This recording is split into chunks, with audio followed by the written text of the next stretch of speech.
What's going on? I know I mentioned in the last episode that I don't know when the next panel might be, but this is it. Next episode. This is a designer-focused panel with some guys that I've worked with, or indirectly or directly in the esports industry. It's comprised of Austin Gomez, Sai Sriraman, and Jonathan Williams. Again, people that I've worked with indirectly or directly in the past, people that I value their opinions, and just overall good people.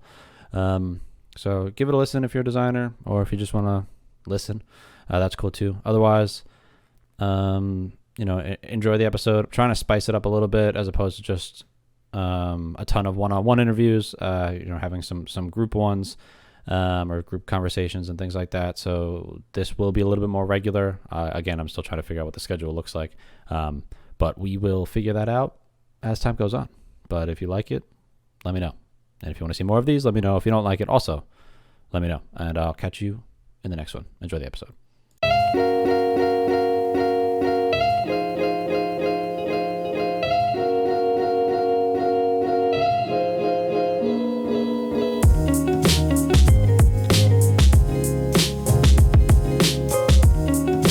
So for everybody who's in here, hello and welcome. The Esports After Hours is kind of the running name we got going here. This is the panel version of it. I don't know how long that name will stick, or what the brand will look like next time. But today we're doing some type of more of a digital panel where if you were at the previous one, it was basically interviewing and talking a bunch of people about a particular topic, similar to that of a live panel that you'd go to at some type of event or whatever the case is. If you're someone who listens to my podcast, this is a little bit different. Those are a little bit more one-on-one, where this is going to be a lot more open forum. I guide the conversation, ask some questions, take some questions from chat and call in and whatever. And the guys here will talk through what they want to talk through. So to get into it, I guess I will intro everybody. I will let them say a little bit about themselves, what they currently are doing, and then we'll kind of jump into the nitty gritty of the questions and all that. So going in alphabetical order by last name, that way nobody feels unimportant. We have Austin Gomez. We have Sai Sriraman. Is that right? I did it. I like it. And John Williams. So they're all designers, all people that I've... Sai, I don't think we've actually worked on anything together, but we do have the Sector 6 relationship in some capacity. Yep. But indirectly or directly, I've worked with everybody here in some capacity, so I know them all or their skill set relatively decently. So I guess, again, in alphabetical order by last name. So Austin, you'll go first. If you could give a little bit of background of what you do, what your current title is, and all those things. Of course. So I'm Austin Gomez, or my alias is Gomi, which is just my last name with a Y. I got that in high school, and it kind of just stuck around to be my alias to the gaming community. And I'm currently the art director for Three Kings Enterprises, and that currently houses the San Francisco Shock, Energy Esports, and the Chicago Huntsman. And right now I'm mostly doing Shock stuff, and then I will take half of Energy, and our other designer, Josh Soriano, he takes the other half of Energy, and then he works on the Chicago Huntsman graphics. Cool. Sai? Yeah, so my name is Sai Sriraman, and my alias that I use for gaming is Cyclonic. That primarily came about just because Sai can be quite a easy name to use for puns, and that was one of the ones that I liked. So I tried for just Cyclone, but that wasn't available on Xbox, which is where I first did all this. So I ended up going with Cyclonic. And so what I do is that I primarily work for the NBA's esports affiliation, the NBA 2K League, which I know might not be familiar to a bunch of the esports viewers because it's relatively new, just 3 years old. But I do most of their social graphics. And then as part of like an org affiliation, I work with Eyeball Empire. Basically just an overall 2K based organization or team that I'm the creative lead for. Cool. And John? Hi, my name's John Williams. Currently, I'm the senior graphic designer for Luminosity Gaming, based out of Toronto, Canada. Luminosity also is a sister team of the Vancouver Titans and the Seattle Surge, owned by Enthusiast Gaming. So there's some crossover there. But for the most part, I focus on Luminosity day to day. Some of the recent stuff, we were just on Twitch Stream Aid yesterday for benefiting towards coronavirus and World Health Organization. So been a little busy week for me personally, but that's my jam. Yeah, I hear that. Before we get too far into it, I do have to put the little note out that I have 2 dogs that may try and get in here and scratch on the door. So ignore that if we hear that. But to get into it, the major focus that I wanted to cover, I guess here were big things, and then we can kind of get into it as granularly as you guys want to. But getting your career started, I don't know what either of your educations are, as far as, where you learned, if you went to school, if you didn't go to school, if you learned everything yourself or whatever that looks like. So I want to talk through that a little bit, because I know that's different for everybody. And the next big one is like what you did to advance your personal career, what your first like major position was, how you got there, how you expanded your portfolio, built your connection pool, yada yada yada, and then I think from there we'll probably transition into any questions that people have. So what we're doing for questions is, if you want to type them in the chat, you can type them in the chat. There's a link to the Discord. Actually, I think the Discord link to in here is going to send you to my personal Discord, but we'll figure that out. If you have questions, type them in the chat. If you're in the networking Discord, we'll take calling questions. So there's like a waiting room there. I'll pull you in. You could ask your question. And I think that's it. And then we'll kind of wrap it up from there. We're expecting 45 minutes or so, and this should be pretty fun. So for every question, we'll kind of do an around the horn for the global questions. If there's any specific ones, we'll do one-to-one. But for you, Austin, I guess you'll start it off. How exactly did you get started with graphic design? What was your inspiration to get started, and where did your education come from? Yeah, of course. So I really kind of started my career as wanting to be a professional player. I always loved playing video games, and the older I got, I realized that it could be made into a career, and I thought that was really interesting. And so the older I got, I was like playing, getting more serious, having friends that would be playing with me all night long. And then I came across a link on one of the GB websites that we were playing on, and then I saw some design at the top of it, and it was for a competitive team. And I looked at it, and I just kind of thought around of like, that looks good, but I just had a feeling that I could make better. And I'd never thought about touching anything with design. I never knew Photoshop or what GIMP was. And so I kind of just like, I think I could do better. I don't know why, but this kind of feels right. Let me see what I can do. And so then I had that for reference on a second screen. And back then there's no 2 monitor setup. So like I would run back and forth between a room and a screen trying to figure out, oh, well, they did this. I could probably do this. And I was probably like 11 or so. And so then after that, kind of just started going from there. I was like, okay, I really like this. Let me just keep doing this, and I'll make some stuff for our GB team and make stuff to promote our graphics and our matches, even though we're playing against people at like 2 a.m. Who's going to care about that? And then I kind of got into esports instead of just kind of competitive gaming, just a competitive game. I was like, okay, well, there's people that are actually playing in tournaments and going to places. I was like, well, what's that all about? And so then I started learning more about teams and who was who and who was the better team to follow, who was the teams that weren't placing so well. And I came across a team called Allegiance, and they were mainly competing in Halo at the time. And I came across their jersey, and I was like, that is probably the coolest jersey I've seen since I've started designing, since I've cared about competitive. I really want that jersey. And so I was like, hey, I reached out to the Twitter and I said, hey guys, I'm Austin Gomez. My name's Gomi. I've been designing for however long I have been now. What can I do to get that jersey? I want to be a part of the team. I want to be part of the family. And you really don't even have to pay me anything. I'll just take the jersey. And they said, okay, well, we'll think about it. Right now it was around the holidays of, I believe, 2015. It was 2015 holidays. They said, okay, well, it's the holidays. Everyone's kind of on break. So right now, just hold off and we'll get back to you. And then after a couple of weeks, I think around my birthday, a little bit after, they said, hey, we'd like to bring you on. Could you make a couple of graphics for us? And we'll just take it from there. And I said, yeah, of course. And then after that, just kind of snowballed into what all happened after that. Yeah. So I guess before we get into your story, Sai, would you kind of say that, I guess having the connection in the team behind Allegiance kind of helped you get to where you ultimately are now, in one direction or another?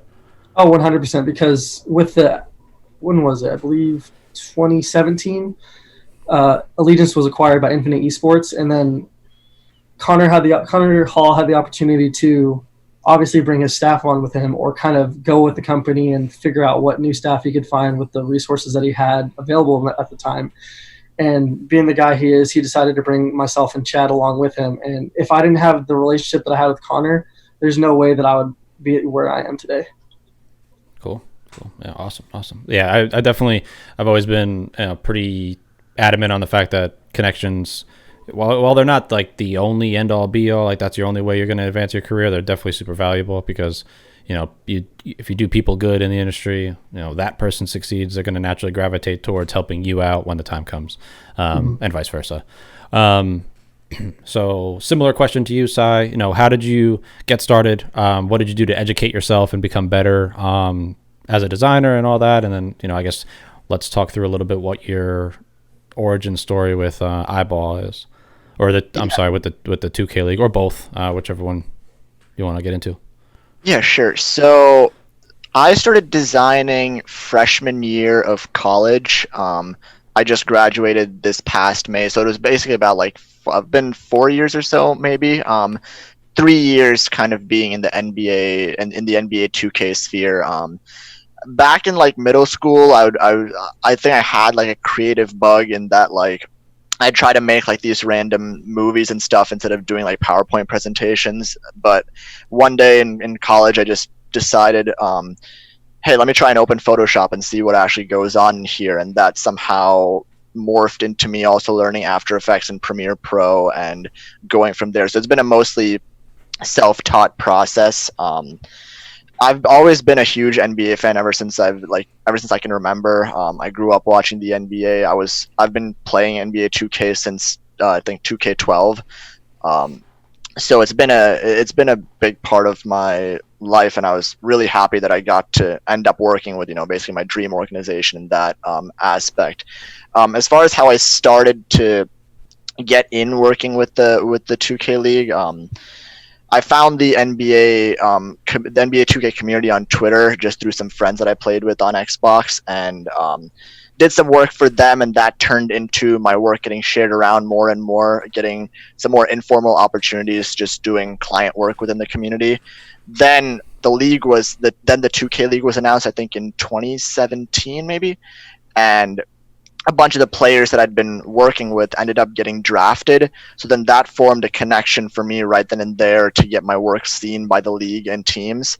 So I started off getting an opportunity in, I think, May of 2018 or August of 2018 with the Mavs, with the Dallas Mavericks.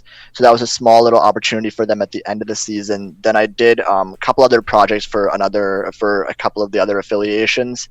And then finally, one day, I tried to make a huge social media narrative push, and I got contacted then by the NBA's graphics team asking me to if I wanted to join. And I didn't know at that point it would morph into this. It was the way they made it sound was a few projects, and then I kind of earned my way into that role by doing more stuff. But I definitely agree to Gomi's point that the connections I made just by interacting with the players made a huge difference in me being able to take that next step to working with the NBA and the 2K League.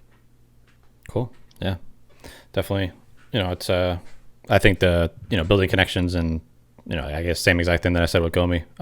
So it's definitely valuable to know people, and to build your connection pool. For anybody who's either just on the cusp of about to be semi-successful, or trying to get into a certain position, knowing people, being a good person, and portraying yourself in a good way is definitely going to help you get there. John, you're up. What does your current role look like with Luminosity? How did you get started, and what did your education kind of look like in the beginning? Yeah, I have a quick question for Sai, actually, since we don't know each other. It's the first time I ever spoke with you. You say you're finishing school right now? No, so I got my bachelor's in May of 2019, Okay. and then I'll be going back to grad school though. But I'm just like in a little working Yeah. period. So I promise this will come back up. So I was just curious. So how old are you? 22. Okay, cool. Yeah, so now to the actual question. Yeah, so I got started by, honestly, like from the Halo community. For reference, I'm almost 30. Probably the oldest person here by far. Zack, I don't know how old you are. I'm 26. 26. Yeah, Close. so I got almost four years on Zack. So the thing is esports, the landscape of it looks very different in those 4 years because of the fact of our industry just exploding and rapid growth and investment coming in and all these other things. But at the time, right, like Halo was kind of the lifeblood of MLG, and previous, like, I was just going to Halo 1 lands all the time, Halo 2 lands, and just had that really healthy LAN environment around us. Now we don't really have that quite as much anymore because of the way the consoles have shifted. But basically why that's important is because I met a lot of people in person, making those connections in person. And through that, I actually got involved with a Halo community called Podtacular, which is really popular during Halo 2. And one of the guys who was basically the guy who owned the company at the time, he was like a front-end web dev. And everybody might remember, like Gomi mentioned, like making GB graphics and stuff, but they used to have forums where a lot of people would talk about video games and stuff, and they had people that would create like forum signatures. And so that's kind of where I got my start, was making forum sigs. And the guy on the site loved a lot of the stuff, and I had a conversation with him, and he was like, I think you'd be good, like if you're going into school, maybe try graphic design out. So like high school I went to didn't have any formal art education or anything like that, so I literally just like signed up for graphic design classes and just hoped it would work out, which, as most people know, a lot of people change majors over the years and stuff like that, so it wouldn't have been out of the norm for me to not stick with something, but fell in love with it and graduated from Louisiana Tech with a degree in design from there. And why I think that's important, not in terms of like my personal, but more of that, I think like Gomi, for instance, is younger, got started at the age of 11. I think if you already had like 7-8 years of experience, whenever you get to that question of like, should I go to high school? Should I go to college out of high school for like design? Well, like maybe you're already super talented in design, so you're probably not going to actually learn anything from that. So like maybe bolster that with like a marketing degree, or maybe go in for like web dev and like take those natural skills that you already have and learn front end or something. So like you can always kind of build, but we can go on that. Ultimately, when I moved to Texas for a job out of college, I knew that I had to be surrounded by video games because Dallas is just a much bigger area. And there was a small LAN center that I met a guy named Mike White, who y'all are all familiar with. Met Mike White, and then he introduced me to some other people like Panda and Markel and a few others. And just through that small circle, they were starting some stuff known as Engage Esports, and then that later became Esports Stadium Arlington. So really kind of like I was already working on the side for a large major church here in the Dallas area. I was their web and UI designer on staff, and I would also work on their social end and stuff too. So I'd already been building a lot of these skills and getting like the inner office personal skills and all that. And I remember like Hector from Optic at the time, he put out a tweet asking for like if people wanted to join Optic as a designer. I think maybe Gomi, you probably remember that tweet when it went out. I know like myself and Zob talked about it before, and the mindsets were like, some people read that tweet and say, this is my chance. I'm reading that tweet a couple years older with more responsibilities, a wife and a kid, and thinking like, yeah, there's no way I'm going for this job. There's no way at all, because like it might not be a paid opportunity, or it might not offer enough as what I have currently.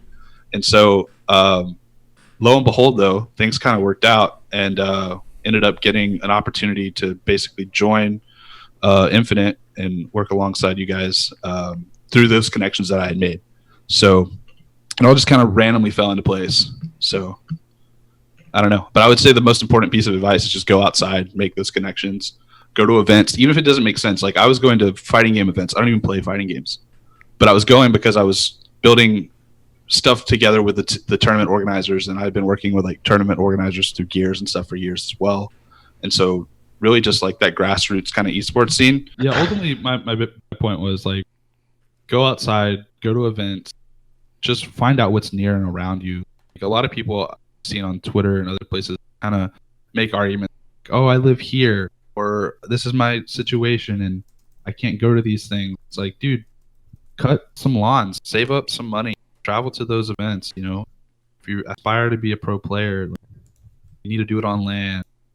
Aspire to be a, you know, get in those circles, get to know the people that can potentially lead you to the areas you want to go. But it really kind of starts with going to stuff. I think Discord didn't really exist, I guess, as I was starting to search for a lot of those opportunities. But now, like, the ability to have these communities built around team, converse all multiple positions across, it's all pretty crazy. The tech's out there.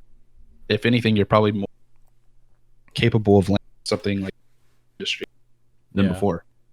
So the next segment I wanted to get into were a few rapid fire questions. It's a question and then why, and then we'll go same thing around the horn. So question number 1 is favorite design program to use and why, and we'll start with you, Austin. Yeah, favorite program to use is After Effects, and that's because recently I've found a love for making the work that I do move, because right now movement is really going to take off when it comes to design. And then I just really think that the motion behind it really gives it life instead of just it being so small and stale. Cool. Now, being that you said, I only want to interject here. I know these were supposed to be rapid fire, but like, why do you do like your graphic in Photoshop and then edit it in After Effects, or you do the whole thing in After Effects?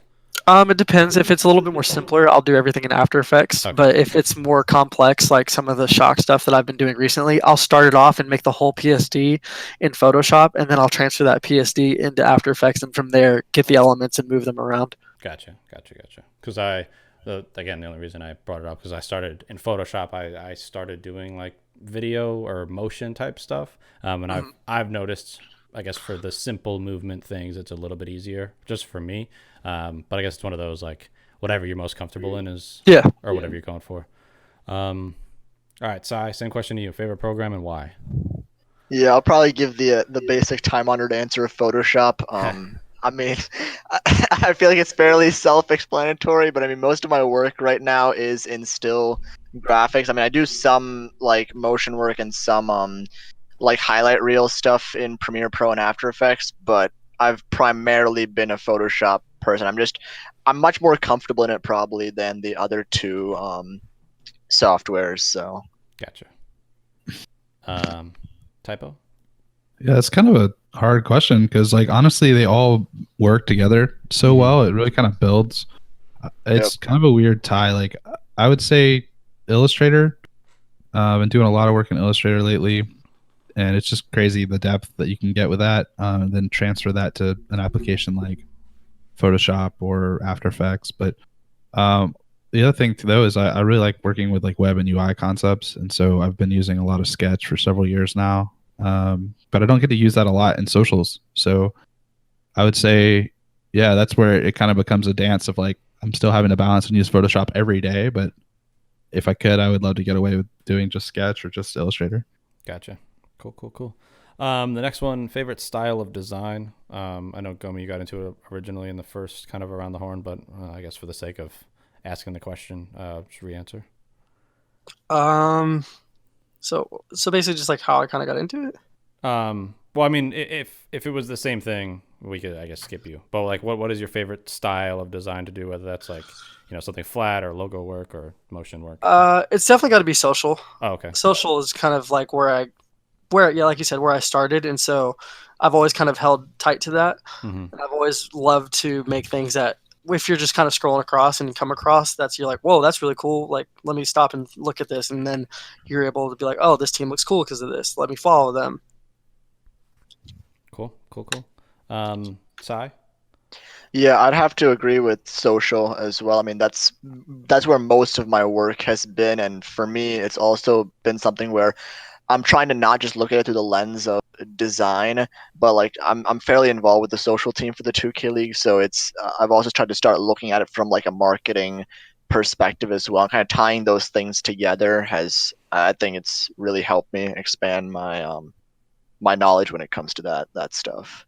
Gotcha. And typo. Yeah, I mean, I definitely really like I said for my question previously, web and UI stuff. However, I think there's just no greater feeling than seeing something of yours printed. And so, like, honestly, a lot of merch and like large format graphics. Like, recently did some stuff for like an office space. Seeing that, because essentially it's like a large social graphic that gets put on a wall. Mm-hmm. Like there's just no greater feeling than that, in my opinion. Because like, yeah, I can see it on my phone all day long, but like seeing it in person when you step in and it really kind of overwhelms the space, like that's just totally different feeling. No, yeah, I hear that for sure. And then last one, design related at least, will be what is one style of design work or something that you think as a designer you would like to improve on to more evenly round out what your repertoire is? Starting with Austin. It'd probably be Illustrator because I think I've become well versed in Photoshop enough to where I can kind of almost do it with my eyes closed at this point. Mm-hmm. And so the one thing that I need to get better at is like making vector images and then using those to add to my graphics. So like if I were to make an X in Illustrator, I could duplicate it a bunch of times and throw it into my project in Photoshop easier. But right now I'm just doing like text. And so it really slows down my process. So Illustrator would have to be the one. Gotcha. So you're more speaking in terms of like you like reusable assets for like brand consistency type things. Okay, that makes sense. I think that's definitely beneficial for sure. Sai. Yeah, for me, I think I need to get better at motion stuff within After Effects. I just need to get better at that program in general. I'd also like to get into more branding and logo oriented stuff in Illustrator. So those are probably my two biggest things to look at.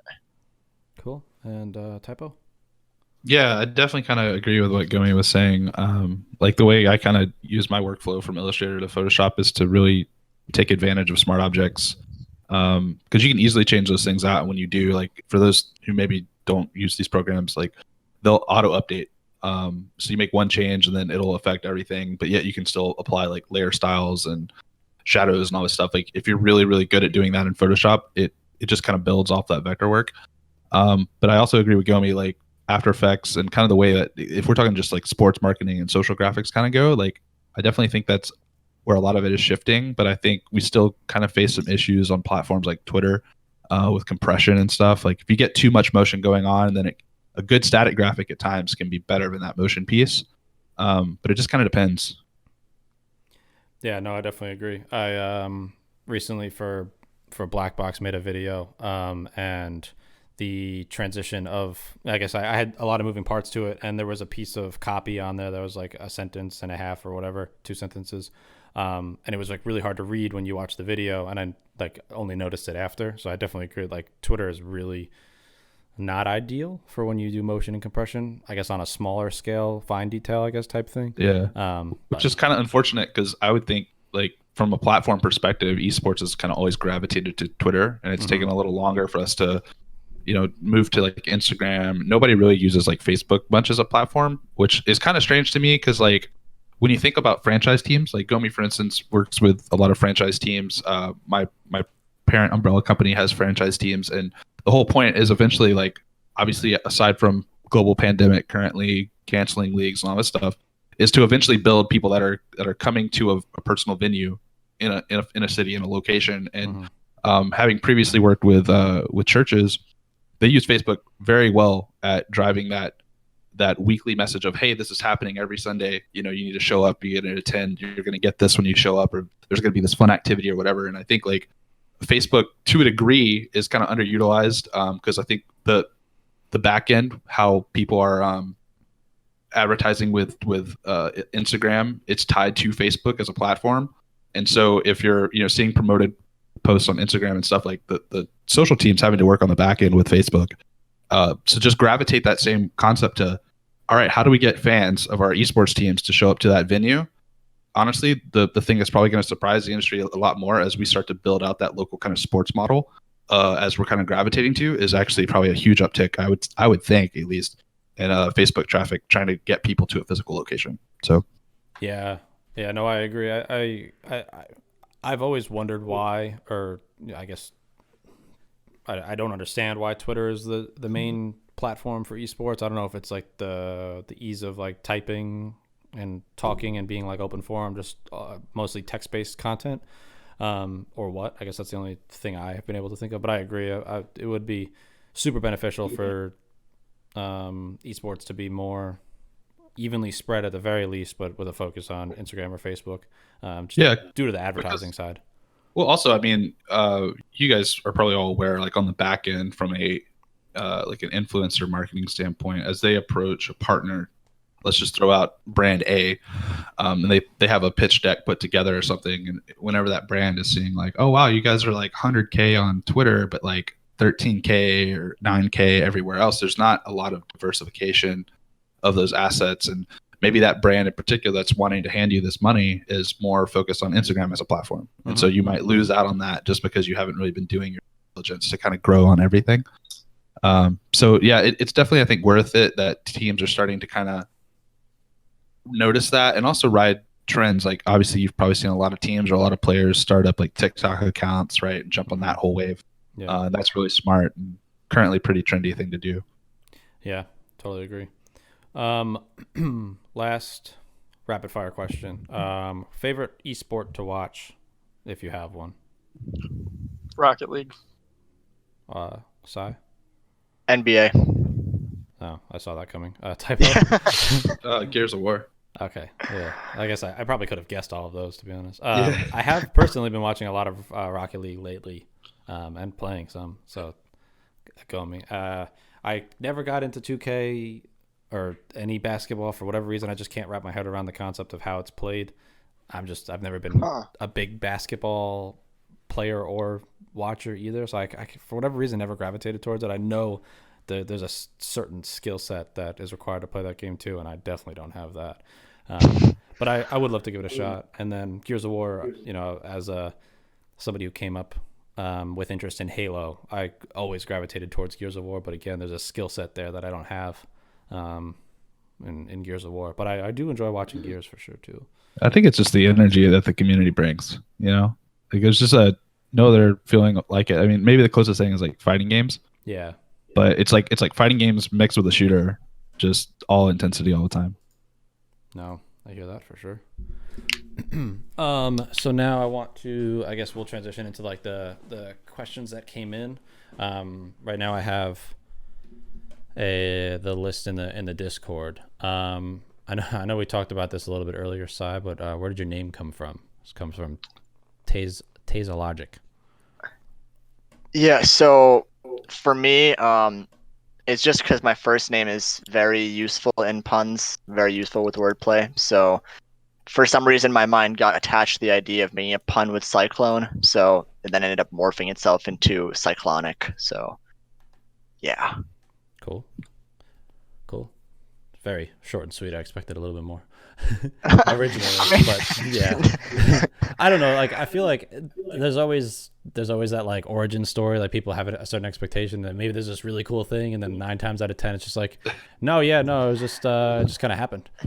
No, I mean like that's the thing for all of these things. Like the major I chose in college and doing design stuff, I was like, oh, I guess it's just gonna happen. Like it was never anything that I was like particularly aiming towards. So my origin stories are short and sweet for the most part, other than how I actually got into 2K stuff. So yeah, I hear that. Next question. This is from Chris Studios. For you, Gomi. He said, "I see you're sort of active in the sports design community. I've been getting into that this year. What's your experience there and such?" Well, yeah, so my whole kind of vibe when it comes to just me as a person and living and kind of my experiences, I really loved sports growing up. I grew up playing sports, and I grew up watching sports, and that's also kind of why my love for Rocket League is so strong, because I relate to it as a sport more than it is a video game for me. Mm-hmm. And so I kind of started talking to this guy named Dan. I don't know if you know him, Chris, but his name's Dan Beltran. He used to work for the Seattle Sounders. and he had some really interesting pieces on his portfolio, and I kind of saw those, and I messaged him on Behance, and I was like, hey man, this is really cool, like what could I do personally to get into the sports space, because right now I'm in the esports space, because at the time I didn't know what was going to happen with esports. I knew it was kind of getting bigger, but I didn't know what was going to happen. And like I said, my love was sports at first. And so I messaged him, like, what could I do to possibly get into it? And he kind of gave me some pointers. And then over the years, I've kind of tried to build up my connection pool, because it's always good to have somebody who knows something and how to do it that you cannot. And that's what I think a lot of these sports designers that I've been making connections with, they know how to do a lot of things that I can't do. And I can see that in the work that they put out. And so it's really just kind of it's nothing more than just having connections and friends and that know what to do that I can't. Gotcha. So I find it's kind of interesting though that, like, because we've kind of seen this personally, a lot of people from the sports world trying to get into the esports world. It's this like new and emerging thing. But yeah, I know just you personally, having played football, and just, really what we do at its core is still sports marketing, even though the field might look virtually different. Puns, but still, yeah, I find that kind of interesting though, that like you're almost going like a reverse route, where it's like I got into esports so I could like find a way into sports. And it's weird now that like a lot of people are coming out of sports saying I'm trying to get into esports. So yeah, it's kind of fun. I believe that's something that he had actually mentioned to me. I don't know if I'd be able to find it quick enough, but I think he said something along those same lines of like, yeah, like that's crazy you say that, because again, I want to try to get into esports if I can, because that's a field that I've never entered before. And I was like, oh, it's not that hard. All you'd have to really do is kind of get your foot in the door and kind of start out from there. But yeah, it's wild that you're saying that. Yeah. So next question. I'm just going to read this as you put it in the chat. I feel like I should be taking greater advantage of some of this free time to expand my After Effects skills. Are you using any specific resources to learn more? That's from Caden Ledford. That was for you, Austin, also.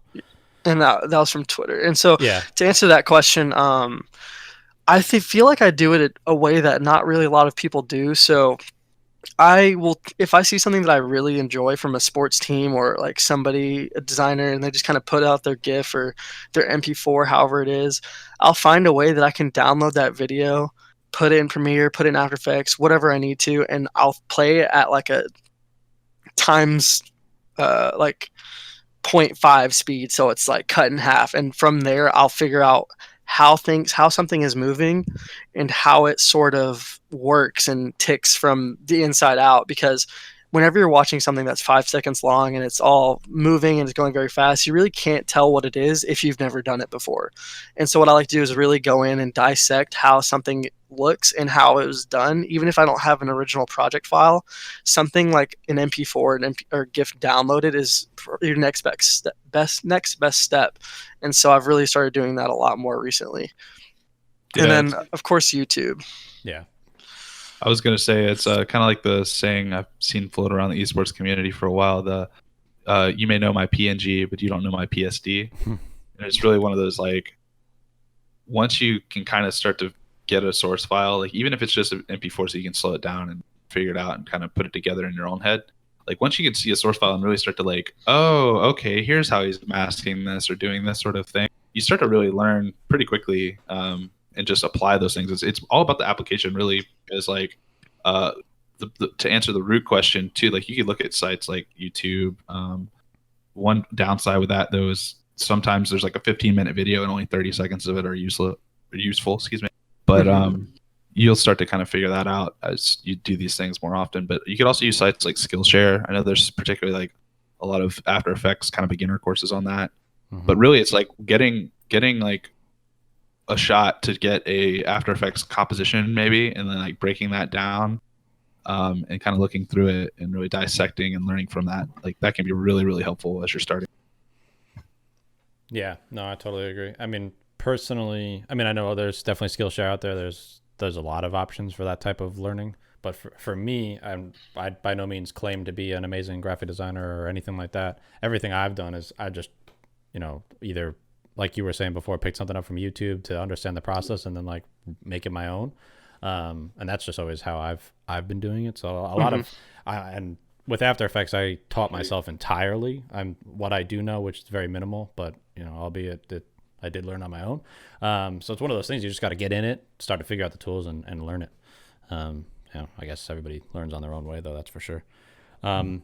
So in the Twitch chat here, Sai, people have been screaming. Oh dear God! Yeah, they want That's you to have famous. them kids, I think. But I don't have any questions. It's a lot of can you have my kids? Yes, a lot of along that with in the. some other things. Yeah, welcome to the younger 2K community, ladies and gentlemen. So Sai, if you could just say hello and. Yes, hello. Apparently they're done now. I hope they're done being. Well, apparently Infamous the God has a question. But I doubt it. I don't see one. I just see I have a question and me. I doubt. So if that question comes in, we will ask it. Although I did have one that I kind of want to open to everybody that I asked back here a little bit. Where was it? Oh, did I delete it because I timed the person out? They want to know how to make graphics pop. Yes, that was the one I wanted to read. Oh, God. My client said he wants the graphics to pop. How do I do that? Although I know that's very much a troll from him because he's just been trolling the entire time. I still feel that's actually not the worst question to ask. I feel like people do run into that. At least yeah. for me, I feel like making a graphic pop is somewhat about like just straight brightness and using the right colors, but I always try to push further and ask them like what it means for them like to actually get the graphic to pop, because that's easily one of the vaguest questions you'll get from a client. But yeah, that's for sure. But I'm gonna cut the questions off here. We got a question from it's Alpha GFX. okay, he that's asked, legit. Yeah, no, I know. That's why we're going to cut it off after this one. But what kind of big projects would you consider a personal goal at the moment? And we'll do an around the horn thing and then kind of wrap it up after that. So Gomi, if you have a big project that you would consider a personal goal, what is it? It would kind of looking back, it definitely have to be the After Effects, and I also want to be able to make things that make things that I do more unified, and that's really kind of what I've done with the Shock, and I've been really proud of that project for sure, because before, when it came to my design work, it would kind of all be unified, but then after a few weeks I would kind of change up and make things look a little bit different and continue that process. But with the Shock, I've really kind of made it to where I have specific assets that I use, specific colors, and very specific ways that I lay out characters from the game or our player headshots, and then the text as well. And so my goal personally is to make all of the work that I do, whether it's energy, if I do Chicago stuff, and then even Shock moving forward, is to make it all unified within itself, but still be eye-catching and something that fans will want to see and interact with. Cool. Yeah. Sai, same question to you. Yeah, so with my involvement being in the 2K league, but my overall goal being the NBA, I want to try and transition my work into doing more of like the sports posters, and just overall sports designs with NBA athletes. I think that's the next step for me that I'm considering a personal goal, getting to work on some of those projects, make that kind of transition from the esports to the sports side as well, to diversify my portfolio. Gotcha. And typo? Yeah, I agree with what Austin was saying in regards to building out like a really consistent design system, really kind of sticking to that. Like, I think one of the upsides of these franchise leagues like OWL and CDL and LCS, etc., is that you don't have to reinvent the wheel like every 2 weeks. You can really kind of get a really consistent style for pretty much all of that season, and maybe really stick to that, and then maybe kind of re-hit the drawing board as you go into off season and stuff like that. But during that time, like, you need to build elements that are very true to what the brand is. And I think a lot of esports brands don't really know what kind of brand they are. Like, they or it's a lot of like monkey see, monkey do. Like, oh, Cloud9 did this, let's do it too. So you sort of, just as an example, I'm not saying that's particularly my employer or anything, but I mean, just in general, like, you can kind of tell when teams are just kind of trading around the same thing. But I think, like, from a personal goal, like, I'm honestly kind of doing that right now with LG. I'm in kind of finally a good spot, really, kind of where assets sort of are doing that. But I think I've been taking on a couple like freelance clients on the side and stuff too that have been kind of fun. Really just getting to work more, I think, on dev stuff. Like I haven't been super into doing website stuff in a while. Honestly, the most fulfilling thing I've done lately is I built out a thing for my birthday that is not going to happen now because of coronavirus. But that was a super fun. That was a super fun passion project that I put a lot of time and effort into on the side, just because it's what's fun to me. And so I think it's important from like maybe it's a mental health standpoint or whatever, but like you're constantly getting asked like, what can I do for the client? How can I help my job, be successful? And those are all very important things, but I think it's also good to design for yourself. Mm-hmm. So I think that's kind of right now the biggest thing is just remembering like design is still fun. It's not always work, Oh yeah, definitely. Designing for yourself is huge to take those breaks. Yeah. No, I mean, I definitely can agree to that, because I mean, at the very simple level of you're working for a client when you're doing it for work, whether it's your employer or like a freelance client, and you're doing something that they want, and as much as you might not like to do it, they're paying you for a service. And when you could just be free and do whatever you want, maybe not 9 times out of 10, but more often than not, you're either going to learn some type of new style, or you're going to fine tune what you're already doing. So there's tons of value there. Plus, you're scratching a creative itch. Yeah, I always try to work at as it's like a 2-for-1. It's like, okay, let me find two things that are kind of alike, and I can work in that one direction to where I'm not going east and west, to try and get to a solution. I'm just always kind of working westward and applying it as it sees fit. They can be two separate things, but maybe there's a little bit of crossover there to where I'm able to really kind of flesh that out more and maybe learn something, like you mentioned, new along the way, which is always good. Yeah. All right. So that does it with the viewer or chatter questions. I guess to start to wrap it up here a little bit, I guess we could go one last around the horn. If there's any, final thoughts or closing statements or like piece of advice that you'd like to leave any aspiring designer with, I think there could be a lot of value there. So Austin, sorry to put you on the spot here. No, if you have anything, feel free to put it out. Oh, yeah, for sure. Hold on, before you continue. And then when you finish that statement, if you guys could all like quickly plug yourselves, where the best place to find you is if they want to chat with you or whatever the case is. So I think it was a piece of advice that I'd got whenever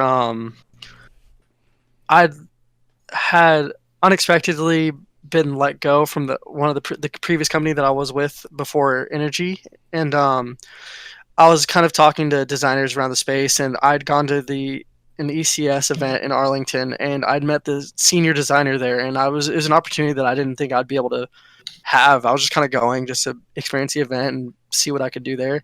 And I met him, and the first thing he told me was, "What do you do?" And I told him social and kind of just do my graphics and, don't get by, but I try to make everything as best I can. The first thing he said was, "You need to learn motion right now." I was like, I mean, okay. And he was European, so he's kind of like straight to the point. He wasn't rude about it, but he was very adamant about telling me this. I was like, okay. He said, the industry we live in and the industry that we work in, everything's about catching the eye, whether it's through video, whether it's through the game, whatever it is, whatever you're looking at, it is moving. And I said, okay. And he said, if you learn motion design, it'll take you way further than what you can do, because you can get as good as you want doing your design through Photoshop. But the second you're able to take that graphic and add motion to it, whether it's just a little few particles going up here and there, or it's just like tiny bit of smoke popping up, he said anything that you learn will help you out. And ever since then, I've always had that in the back of my mind. And this year I kind of really finally took the step to kind of throw myself into the program, not know what I'm getting myself into, and just kind of learn it. And then, like I said earlier, kind of dissecting what other people do and learning how to do things my own way and how to do it efficiently. That's really kind of the only piece of advice I got to leave with. Cool. I like it. And then your quick shameless plug, please. Go me on Twitter, GOMEYY, and that's really all I use. So that's all. Cool. Sai, any piece of advice, closing remarks, and or shameless plug? Yeah. I think a lot of designers will start out just looking for, whatever opportunities they can get, but I think it's important at a certain point to be sure of, like, less than grinding for a specific team. Be sure you know what exactly you want to go into and make that your goal. If the team becomes part of that, then that's great. But people, I think, tend to forget sometimes, like, design for yourself, find out what your goals are personally with design, then try and look for the opportunities that fit within that.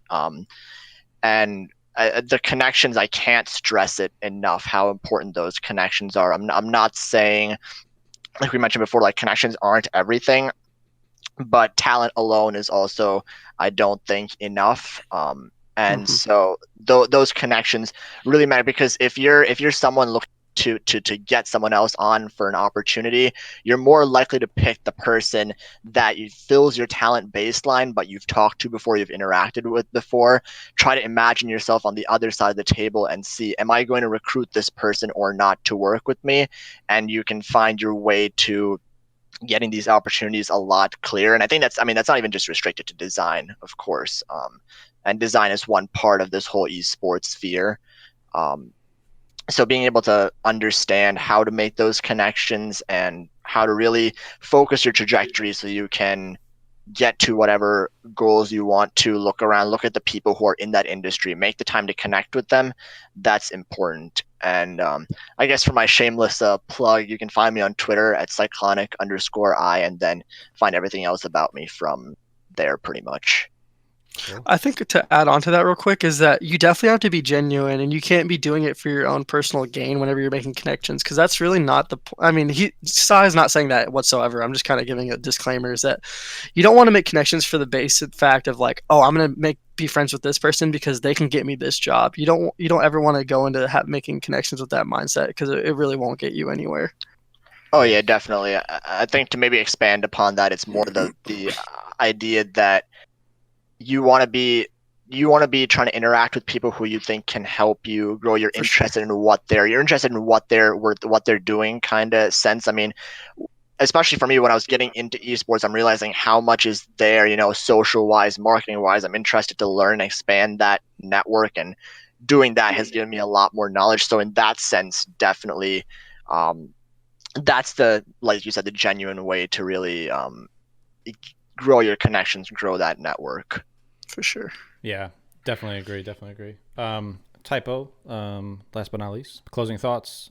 Sure. Final, piece of advice, and shameless plugging. Got it. Yeah, I mean, I definitely am glad that Gomi spoke up and said that, because I would say let's not even talk about it from a design perspective. Let's talk about, maybe you want to be a Twitch streamer, like all these people attending TwitchCon or attending PAX, right? They're just trying to hand you a business card so that they can jump up a social ladder and they can get an opportunity or collab.